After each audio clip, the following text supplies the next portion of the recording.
آية، اصحي بقى، اصحي بقى يا هانم. قومي يا آية، قومي عندك شغل. قومي، مش عايزة تعملي تحدي؟ قومي اتحديني كويس. قومي وضبي اه التحدي. يا يلا، ماما، وضبي التحدي، انت قومي. بتضربي بايه اصلا؟ انت جايبالي ايه جايبالك تضربي في بيه؟ هطلع عينك. اوعي. وريني وريني. لا لا لا لا لا لا والله لا اوريهم، لا لا لا لا. والله والله لا اوريهم. صباح الخير مبدئيا، صباح الخير ولا مساء الخير، هو احنا امتى؟ عندك تحدي، قومي شوفي شغلك. بصوا يا جماعه، بصوا يا جماعه، بتصحيني بايه؟ عشان التحدي؟ يعني التحدي ده ما يتاجلش لا، حضرتك؟ قومي حضريه عشان طب انت تحددتيني طب انا اصلك. قلت فكره واقتراح، خلاص انت يعني. تحددتيني. هشوف مين اللي هيكسب. يلا يا جماعه، يلا يا جماعه، نشوف احنا هنجهز التحدي بتاعنا ازاي. هنشوف. يلا. هنشوف. هنا بقى يا يلا. حبايب قلبي، ده السفرة اللي احنا عملناها، اللي احنا دخلنا بيها التحدي. تمام. طبعا انا كنت صورتها قبل طبعا ما ندخل التحدي وكده، اللي انا طبعا كسبت فيه. ده انتوا عارفين طبعا، ها. عايزاكم تقولوا ايه اللي كسبت، ها، اوعوا تكسفوني. طبعا دي البطاطس والعصير والعيش، هنعمل كل حاجة واحدة واحدة، محدش يستعجلني، ماشي. انا هعمل كل حاجة معاكم واحدة واحدة. يلا بينا عشان نشوف مع بعض. يلا بينا. قاعدين ليه؟ يلا. ده طبعا ايه، انا صورت لكم الفيديو لان انا لسه ما نزلتش بطريقه العيش دي. انا هنزلها لكم يعني كمان فيديوهين كده ولا حاجه، فيديوهين ثلاثه يعني، ما تعلقوش على الكلمه يعني، مش فيديوهين يبقوا فيديوهين يعني. ماشي. طبعا حطينا الدقيق والخماير بقى والسكر والملح وكده، وحطينا علبه زبادي وبنقعد بقى نعجن نعجن نعجن نعجن نعجن نعجن. فاهمني؟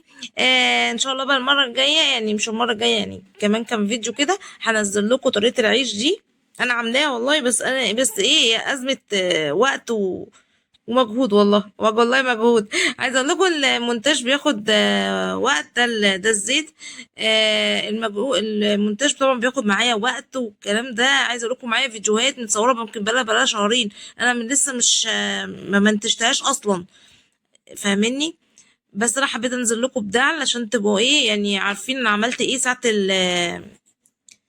التحدي. مش هو الواحد بيقطع ليه كده يا جماعة؟ حد يمسكني يرجني يا جماعة.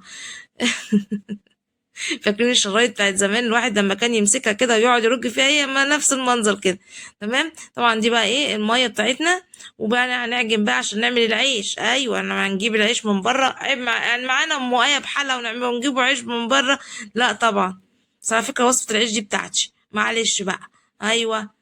هي تشتغل بس الوصفة بتاعتي، معلش، عشان نبقى واخدين في بالنا كده وعارفين كده ايه. حتى بتك، ايوه، ما تعرفيش ايه حتى بتك، بس هو خلاص كده.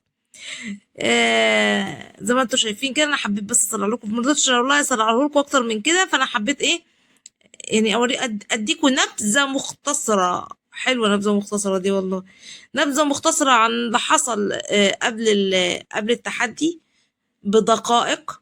لا هو ما كانش دقائق، حرام. بساعة ساعتين قولوا كده يعني. قعدنا برضو ايه يعني نعمل بقى في الفيديو كده. زي ما انتم شايفين كده، خلاص احنا لمينا العجينة بتاعتنا وسيبناها تخمر. نقوموا بقى ايه مشكلين على شكل كور. طبعا الكرة بقى اللي انتوا عايزينها بقى، عايزينها كبيرة عايزينها صغيرة، كل واحد ايه وراحته. فاهمني؟ عايزة بقى صغيرة هتبقى الرغيف صغير يعني، العيش صغير، على حسب ما انتوا بقى بتحبوه. ممكن تعملوه لو سلام على السواريه الصغنطة ده اللي بيتحط بقى صباعية كفتاية واحدة، ده عارفينه اللي بيبقى بتاع الأفراح ده، يا سلام. يا سيدي يا سيدي، عارفين بقى هقولكوا على حاجة. أنا مش برغي والله، بس أنا بحب الرغي. عارفين بقى لما تعملوا العيش ده بقى كده وصغنططوط كده، وتعملوه بقى جبنة ولانشون وبتاع ده وكفتة صغنططة كده وحاجات كده، وتعملوها بقى في عيد ميلاد مثلا. عندكم حفلة مثلا، حفلة ما، حفلة تخرج مثلا، حفلة ايه تاني، اي حاجة، عيد ميلاد، عيد جواز، عيد، اي عيد بقى. زي ما انتم شايفين كده يا جماعه، بنسيبوه يخمر شويه، وبنبتدي باول كوره احنا عملناها، بنبتدي بقى ان برم برم برم برم برم برم. فاهمني؟ هنفضل بقى نبرم كده في العيش، وبعد كده نحطوه فين؟ في الصينيه معانا. الله ينور عليكم، جدعين جدعين، برافو برافو. لا عايزه ادوكم فعلا ان احنا تعبنا قوي اليوم اللي احنا عملنا فيه التحدي ده، لدرجه ان احنا فكرنا ان احنا غلطنا ان اليوم اللي احنا صورنا فيه الحاجات دي ليه كنت مصوره حاجات تانية. يعني قبلها، قبل ما اعمل اصلا التحدي ده ولا اجهزه اصلا، كنت بصور حاجات تانية. وقلت ايه بقى، هنعمل بقى التحدي ونجهزوه ونعملوه وبتاع وكده. زي ما انتم شايفين كده بيبقى رفيع وبنسيبه يخمر بيتخن. هو اصلا عقبال ما بتكملوا بقيه الصاج بتاعكم، هو طبعا بتحطوه بعيد عن بعضه عشان ما يلزقش. ولو ان في ناس بتعمل العيش مخصوص ملزق كل اتنين في بعض، تقولك عشان لما اجي افتحه السندوتشات يبقى سهل. ما اعرفش ايه العلاقه يعني، بس هم بيعملوه كده يعني.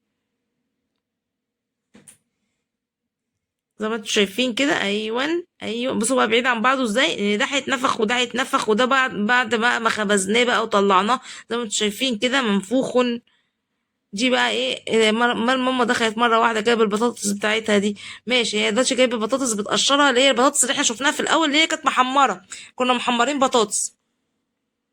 البطاطس دي يا جماعه اللي هي الجديده دي حلوه والله، جميله يعني. الواحد كان خايف منها. احنا ساعات زمان كنا بنجيب البطاطس ساعات جديده دي بالذات، ساعات تبقى بنحلوها كده، وساعات تبقى ناشفه كده، تحس انها مقلحفه كده، مش عارفه ازاي.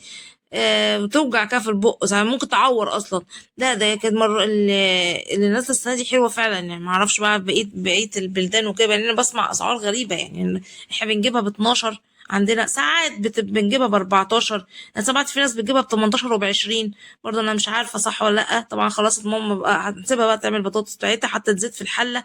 زي ما انتم شايفين كده. دي الحله بقى على النار، وحاطين فيها ايه شويه الزيت.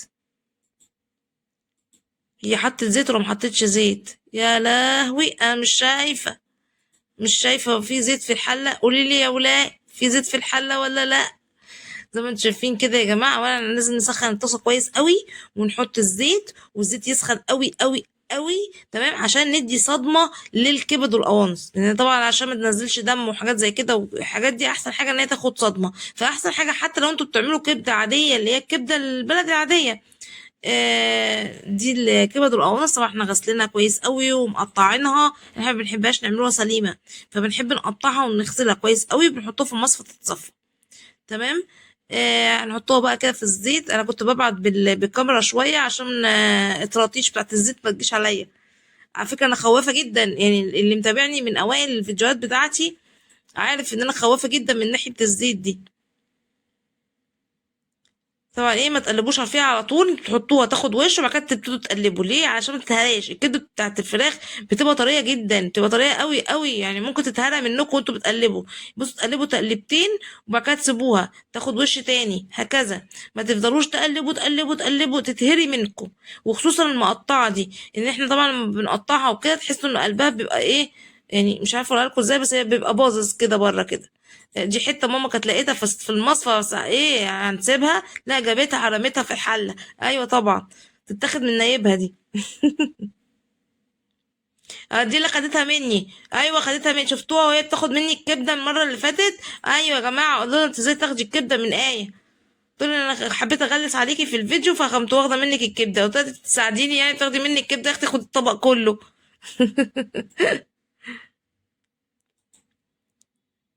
زي ما انتم شايفين كده يا جماعه. اهم حاجه ان احنا ايه، نغير لونها كامل، ون ايه يعني، نديها صدمه كامله يعني. مبقاش فيه واحده نيه وواحده مستويه وواحده مش عارفه ايه. احنا مش بنسويها، احنا بس بنشوحها. فاهميني؟ دي حاجه.